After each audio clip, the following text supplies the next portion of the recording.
आता बातमी आहे अजित पवारांच्या विमान अपघातासंदर्भात। अजित पवारांच्या विमान अपघातानंतर व्हीएसआर व्हेंचर्स कंपनीला विमान वाहतूक संचालनालयाने मोठा दणका दिलाय। व्हीएसआर व्हेंचर्स कंपनीकडे असलेल्या सर्व लिअरजेट विमानांच्या उड्डाणांना मनाई करण्यात आलेली आहे। अजित पवारांच्या विमान अपघातानंतर व्हीएसआर कंपनी आणि त्यांच्याकडे असलेली लिअरजेट प्रकारची विमानं या संदर्भात अनेक उलटसुलट चर्चा सुरू होत्या आणि त्यामुळे विमान वाहतूक संचालनालयाने या विमानांचं ऑडिट केलंय आणि त्यामध्ये लिअरजेट विमानांमध्ये अनेक उणीवा आढळून आल्यात आणि त्यामुळे व्हीएसआर कंपनीच्या 4 लिअरजेट विमानांच्या उड्डाणांना आता मनाई करण्यात आली आहे।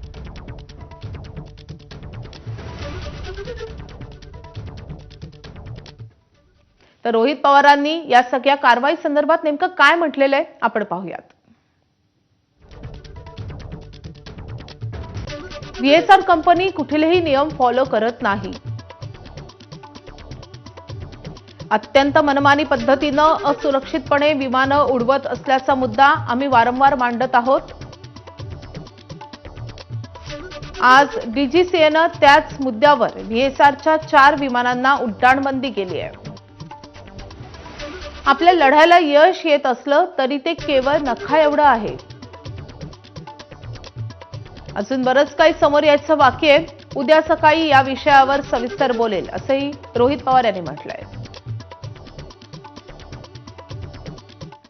तर जय पवारांनी 18 फेब्रुवारीला काय इंस्टाग्राम स्टोरी ठेवली होती आणि त्यामध्ये त्यांनी व्हीएसआरची उड्डाणं तत्काळ रोखण्याची मागणी केलेली होती। ही पोस्ट आपण पाहणार आहोत। घटनेनंतर अजित पवारांच्या कुटुंबातून प्रथमच कोणीतरी अशी मागणी केल्यामुळे त्याला विशेष असं महत्त्व प्राप्त झालेलं होतं। जय पवारांनी नेमकं काय म्हटलेलं होतं त्या इंस्टाग्राम स्टोरीमध्ये आपण पाहूयात।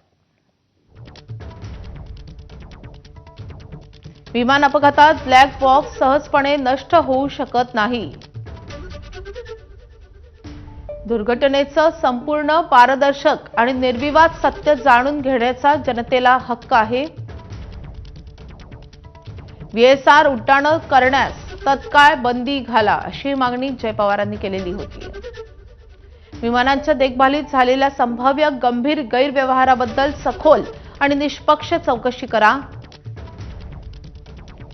अशी जय पवारांची मागणी होती।